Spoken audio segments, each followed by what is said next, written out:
महाराज जी, जिस तरह हमारे जीवन में वही होना है जो लिखा है, तो क्या हमें अपने जीवन में सपने देखने चाहिए या उनकी प्लानिंग करनी चाहिए? नहीं, एक बात ये समझनी है कि एक डिपार्टमेंट है हमारे कर्मों का, जो शुभ अशुभ कर्मों का, वो हमें सुख दुख देगा। आगे हमें नए कर्म करना, उनके अनुसार थोड़ी बैठे रहना है। हमको मान लो हमारा बुरा कर्म आया है, हमें दंड देगा, विपत्ति देगा, दुख देगा। अच्छा कर्म आया तो सुख देगा। सम तो केवल इतने भोगते रहे तो हम में और पशु में अंतर क्या रहा? हम मनुष्य शरीर में हैं, हम भगवान के अंश हैं। हम ऐसा साधन करेंगे, ऐसे पवित्र आचरण करेंगे, ऐसा भजन करेंगे कि अपने बुरे प्रारब्ध को नष्ट करके नवीन प्रारब्ध रचेंगे। हम मनुष्य हैं, हम कोई पशु नहीं है।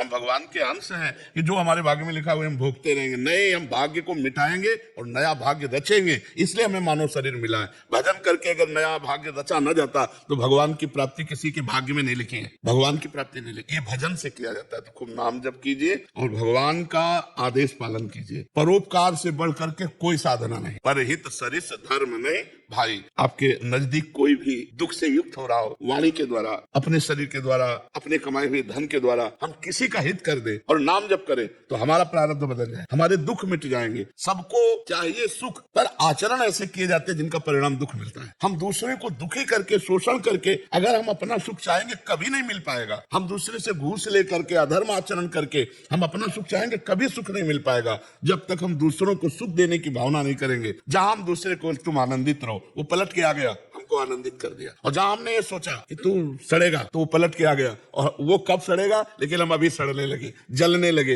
अभी क्लेशित हो गए। ये सिद्धांत को समझना होगा कि अगर हमको सुखी रहना है वास्तविक, तो हमें भगवान का नाम जप करना है, दूसरों को परोपकार करना है और कोई पापाचरण नहीं करना, बस फिर मंगल हो जाएगा। अगर पापाचरण हो तो फिर ठीक नहीं रहेगा। अच्छा कर्म करते हुए पापाचरण करने वाले को अच्छे कर्म का फल जब मिलेगा तब मिलेगा, लेकिन वर्तमान में वो जलेगा। इसीलिए पहले पापाचरण, जैसे मटकी है, अगर उसके हम छेद बंद कर दें और एक एक बूंद डालें तो एक दिन घड़ा भर जाएगा, लेकिन कई छेद हो, हम चुल्लू से डालें तो घड़ा नहीं भरेगा। तो हमें चाहिए पहले हमारे गंदे आचरण बंद कर दें। आज जो नवीन बच्चों में ये दोष आ रहे हैं, ये हमारे भारतीय धर्म के खिलाफ है। जैसे बॉयफ्रेंड, गर्लफ्रेंड, ये जो व्यभिचार प्रवृत्ति बढ़ रही, व्यसन प्रवृत्ति बढ़ रही, इसको थोड़ा समझना होगा। हम आपको निमित्त करके सबको बात कह रहे हैं कि इससे हमारी मनोवृत्ति गंदी हो जाती है, हमारा चरित्र दूषित हो जाता है, हमारी स्मृति जो है वो मंद पड़ जाती है। हम लौकिक या पारलौकिक कोई उन्नति करने लायक नहीं रह जाते, केवल सांसारिक चिंतन में फंस जाते हैं, भोगों के चिंतन में फंस जाते हैं। और जब हमको बहुत परेशानी होती है तो व्यसन करने लगते हैं। प्रायः जो बच्चे हैं वो नशा में आ चुके हैं। ड्रग्स लेना या शराब पीना या हुक्का पीना, ऐसे जो अवस्थाएं हमारे देश के पदाधिकारी पदों पर बढ़ने के लिए योग्यता बनाने की है, वो भोगों में और व्यसन में, तो फिर वो सुख शांति, वो आनंद, वो सब छूट जाता है। इसलिए हमारी प्रार्थना है, जब तक ब्याह ना हो तब तक बच्चों को ब्रह्मचर्य की तरफ भावना करनी चाहिए। दोस्त बनाओ, दोस्त बनाना गलत नहीं है, खूब दोस्त बनाओ, मिलो बैठो, लेकिन गंदा आचरण करना दोस्ती थोड़ी है। हम कह रहे दोस्त बनाओ, खूब हंसो खेलो बात करो, लेकिन गंदा आचरण नहीं। गंदा आचरण धर्म पूर्वक, हम तुम्हें दोस्त बना लिया, माता पिता से मिले और हमारा मन है कि हम दोनों पूरे जीवन साथी रहे, तो समय के अनुसार पानी ग्रहण करो, फिर गृहस्थी धर्म में चलो। व्यभिचार मत करो, गंदे आचरण मत करो, नहीं तो तुम्हारी पूरी मानसिकता को नष्ट कर देंगे। पक्का आप देख लो, मानसिकता ही नष्ट हो जाएगी। लौकिक उन्नति कोई उन्नति नहीं है। अगर हमारा चरित्र पवित्र है, विचार महान है, तभी उन्नति मानी जाती है। आज सफलता मानी जाती है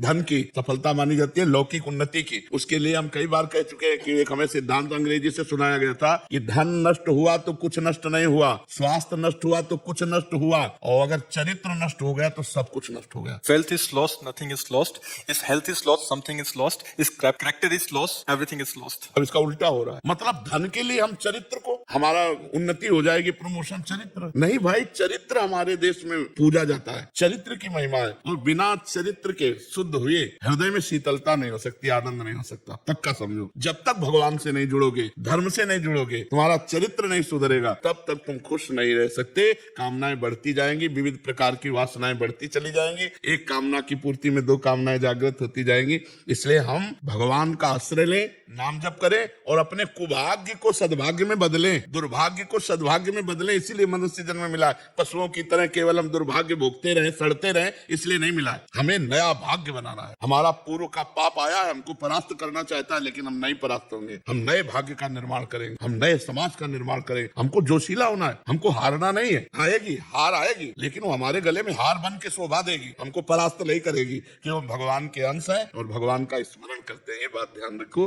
तभी सुखी रहोगे, तभी आनंदित रहोगे। गुरुजी, क्या उपवास में नियम धर्म पालन करके मनोकामना की पूर्ति होती है? हाँ बिल्कुल होती, क्यों नहीं होती। वामन भगवान का प्रादुर्भाव ही व्रत से हुआ था।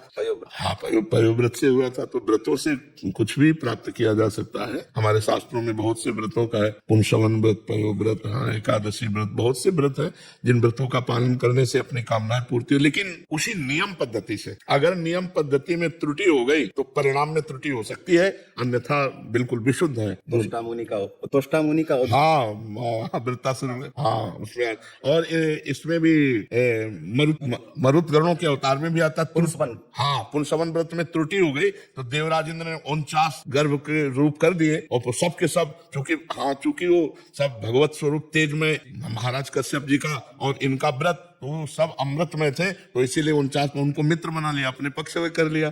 मरुत गण जो 49 मरुत है, ये व्रत की त्रुटि से हुए थे। व्रत की त्रुटि हुई, देवराजेंद्र गर्भ में प्रवेश किए। और हाँ, तो अगर व्रत की त्रुटि हुई तो फल में त्रुटि हो सकती है, और अगर भगवान का आश्रय लेकर व्रत किया जाए तो व्रत में त्रुटि होने पर भी फल में त्रुटि नहीं होगी। ये खास बात है। जैसे हम भगवत आश्रय लेकर व्रत कर रहे हैं और उस व्रत में त्रुटि हो जाती है, और हम नाम कीर्तन करते हैं, नाम जप करते हैं, तो उस त्रुटि की पूर्ति हो जाएगी और वो फल वास्तविक प्राप्त हो जाएगा। अगर हमारी किसी भी व्रत या किसी भी यज्ञानुष्ठान धर्मानुष्ठान के बाद 10 मिनट नाम कीर्तन हो जाए, तो उसमें जो भी त्रुटि हो गई उसकी पूर्ति नाम कीर्तन से हो जाती है। जैसे स्मृत्यात्म नाम, हाँ, या क्रियादेश संपूर्णताम याति सद्यो वंदे तम। भगवान के नाम कीर्तन, भगवान की स्मृति समस्त त्रुटियों की पूर्ति कर देती है। तो ये पक्का है कि अगर नियम पूर्वक अनुष्ठान किया जाए तो जरूर फल की प्राप्ति होती है, इसमें कोई संशय नहीं। महाराज जी, मुझे बुढ़ापे की बहुत चिंता रहती है कि पता नहीं कितने कष्ट भोगने पड़ेंगे। इस वजह से प्रभु भक्ति में भी कम ही मन लग रहा है महाराज जी। अरे तो राधा राधा जपो, बुढ़ापा जैसे जवानी जैसे बुढ़ापा, ऐसे मृत्यु आने वाली है। केवल बुढ़ापे से थोड़ी रुक जाएगा सिस्टम, फिर मृत्यु आने वाली है, फिर जन्म आने वाला है, फिर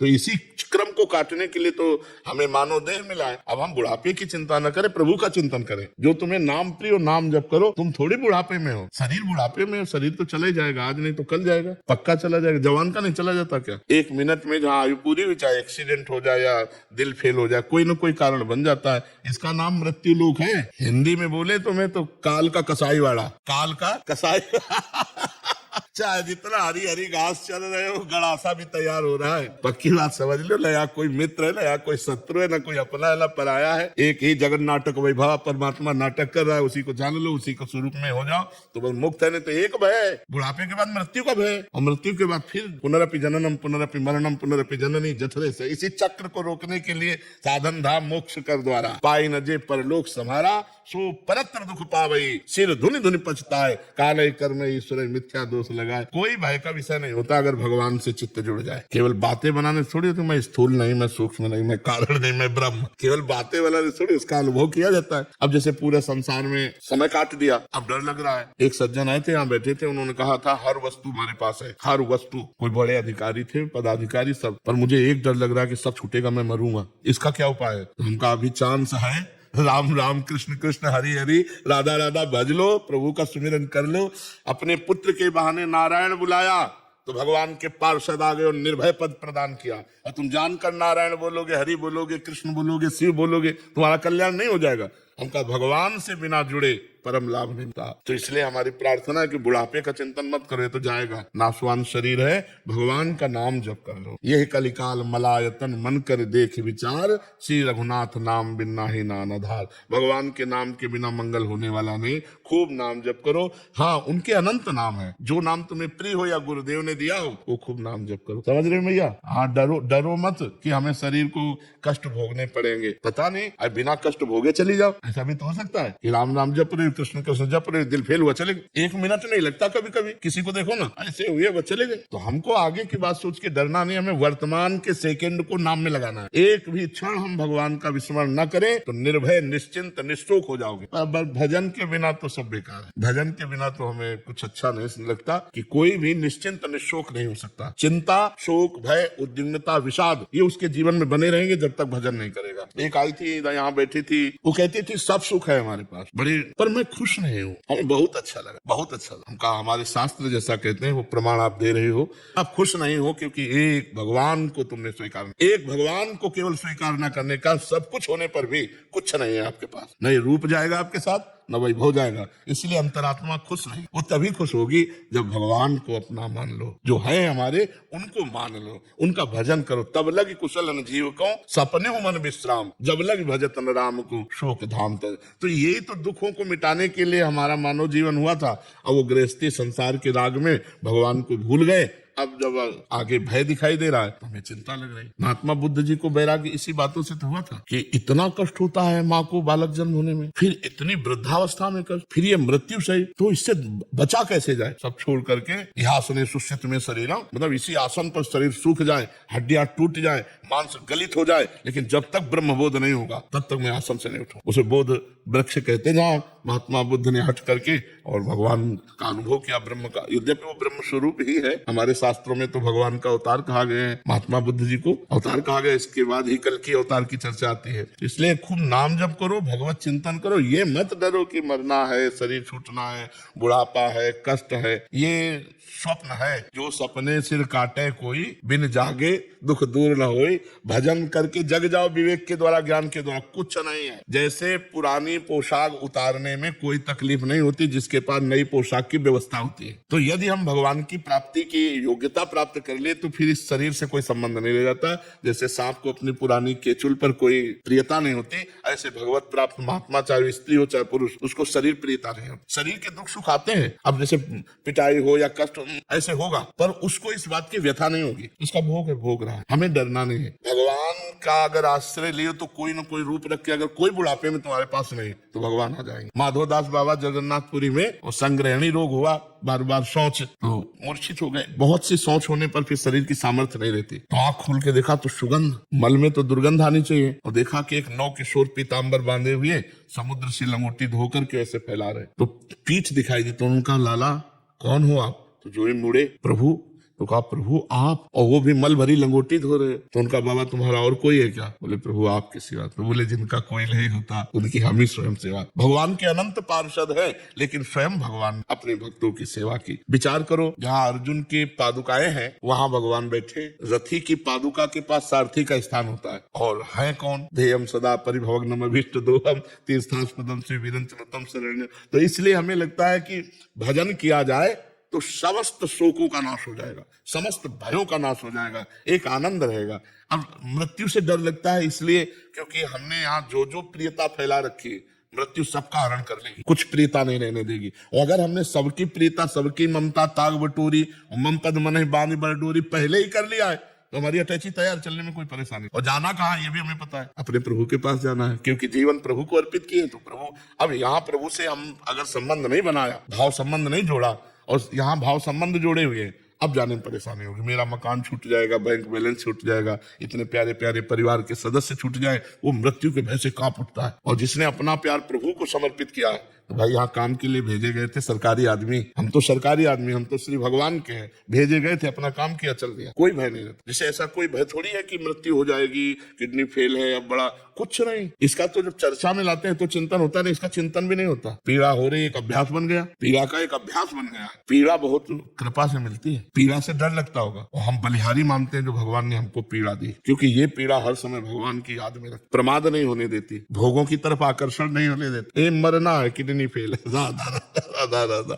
हर समय प्रभु में जैसे एक गार्ड खड़ा हो ना, सावधान, तो हमको ये सावधान जाना है। कौन सा मिनट आखिरी हो, तो हमें लगता है कि अगर हमारे सामने विपत्तियां दुख है तो भगवान की प्राप्ति सहज है, और संपत्तियां और सुख है तो थोड़ा कठिन है। तो हमें डरना दुख से नहीं है, हमें डरना सुख से। कहीं फंस न जाए। दुख में कोई फंसता है क्या? विपत्ति में कोई फंसता थोड़ी है। विपत्ति में तो भगवान की तरफ, विपत्ति प्रिय होती है क्या? प्रिय तो सुख और संपत्ति होती है, और प्रियता ही भगवत प्राप्ति में बाधक है। तो इसलिए कुंती जी ने मांगा था ना, कदम कदम पे विपत्ति हमें प्राप्त। तो इसलिए आप डरो मत मैया, भगवान है ना, खूब नाम जप करो, भगवान का आश्रय रखो। अगर आपको यह वीडियो अच्छी लगी है तो वीडियो को लाइक करें, कमेंट करें और चैनल को सब्सक्राइब जरूर करें। और मैं आपको मिलता हूँ कल एक और नए वीडियो के साथ। राधे राधे।